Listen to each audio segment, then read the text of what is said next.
Dictation 100 शब्द प्रति minute start होगा 5 सेकंड बाद।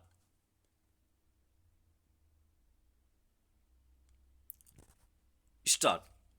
अगर राजनीतिक दल स्वच्छ पेयजल को चुनाव का मुद्दा बनाते हैं तो यह एक आदर्श स्थिति है, क्योंकि यह सभी लोगों की सेहत और जीवन से जुड़ा मामला है। लेकिन दिल्ली में विधानसभा चुनाव के मद्देनजर जिस तरह एक बार फिर यमुना के पानी के प्रदूषित होने और इससे लोगों के सामने पैदा खतरे का मुद्दा और उस पर विवाद उठा है, वह नई बात नहीं है। गौरतलब है कि यमुना दिल्ली में हरियाणा से होकर आती है और दिल्ली में पानी पीने के पानी का एक बड़ा स्रोत है। कुछ दिन पहले दिल्ली के पूर्व मुख्यमंत्री और आम आदमी पार्टी के संयोजक अरविंद केजरीवाल ने हरियाणा सरकार पर यमुना के पानी में जहर मिलाने का आरोप लगाया था। दिल्ली की मुख्यमंत्री आतिशी ने भी इसी तरह के आरोप लगाए थे। हरियाणा में भाजपा की सरकार है। इसके अलावा दिल्ली में चुनाव प्रचार अपने चरम पर है। ऐसे में स्वाभाविक ही यह आरोप एक विवाद का विषय बन गया और चुनाव आयोग ने भी इस मसले पर अरविंद केजरीवाल से जवाब मांगा। जाहिर है, दिल्ली के बासिंदों के लिए जिन अन्य महत्वपूर्ण मुद्दों पर बात होनी थी, वहां अब फिलहाल बहस इस बात पर है कि इस मामले में कौन पक्ष सच बोल रहा है। दिल्ली में फिलहाल आम आदमी पार्टी और केंद्र में भाजपा की सरकार है। देश की राजधानी होने के नाते उम्मीद की जाती है कि यहाँ कम से कम बुनियादी जरूरतों के मसले पर सरकारी तंत्र इतना सजग होगा कि स्वच्छ पेयजल की उपलब्धता कोई समस्या नहीं बनेगी। मगर यह छिपा नहीं है कि अक्सर किसी न किसी इलाके से प्रदूषित पानी की आपूर्ति की शिकायतें आती रहती हैं। कई बार पानी की गुणवत्ता इस स्तर की पाई जाती है कि उसे पीना सेहत के लिए खतरनाक साबित होता है। आए दिन पानी की कमी जैसी चिंता भी जाहिर की जाती रहती है। दूषित पेयजल की शिकायत सामने आने के बाद शायद ही कभी इस समस्या के लिए किसी की जिम्मेदारी तय की जाती है। कोई तात्कालिक उपाय करने के बजाय इसका स्थायी समाधान निकालने की कोशिश नहीं होती। मगर चुनाव नजदीक आने के साथ ही सभी राजनीतिक दल यमुना के पानी के प्रदूषित होने, इसकी वजह से पेयजल की स्वच्छता प्रभावित होने और उसके जोखिम को मुद्दा बनाने लगते हैं। विडंबना यह है कि जैसे ही चुनावी प्रक्रिया पूरी हो जाती है, सरकार बन जाती है, तब सब कुछ पहले की तरह चलने लगता है। यमुना का पानी दूषित होने के कारण जगजाहिर रहे हैं। जो पार्टियां चुनाव प्रचार के दौरान यमुना की सफाई और उसे एक स्वच्छ नदी बनाने के वादे करती हैं, बाद में उनके लिए यह सवाल गौण हो जाता है।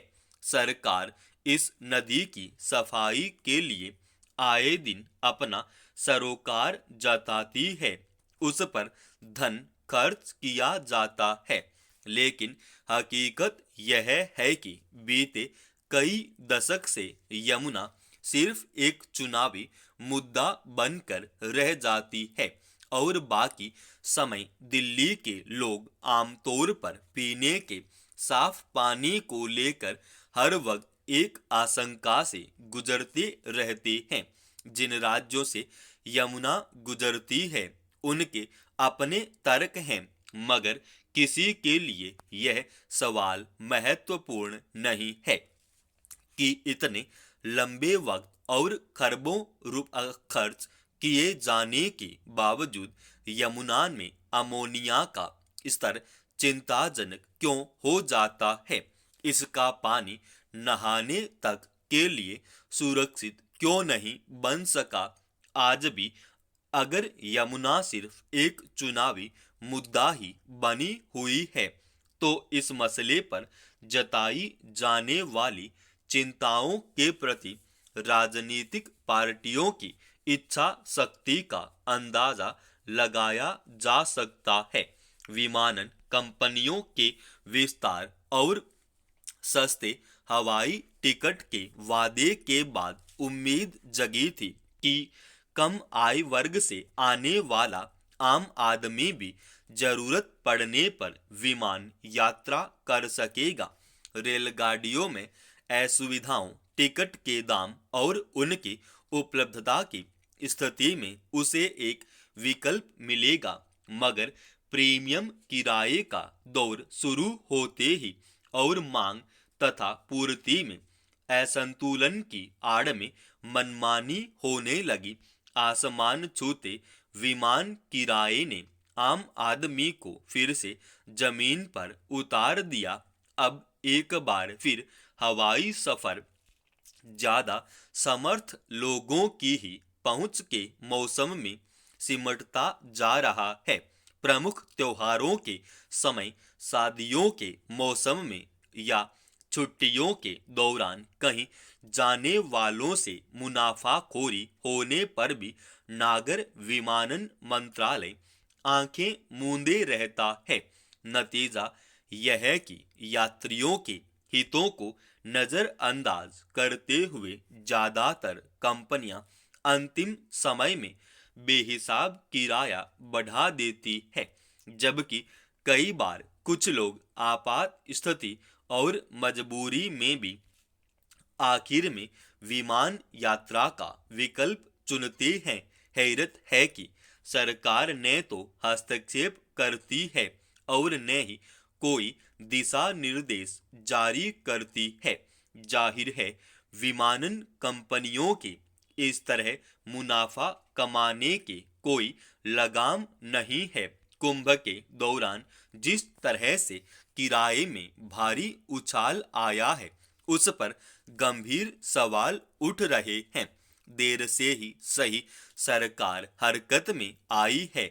उसके निर्देश के बाद एक विमानन कंपनी इंडिगो ने अपने किराए में 30 से 50% तक कटौती कर दी। इससे यही लगता है कि किराया वसूलने के मामले में विमानन कंपनियां किस तरह की मनमानी करती है।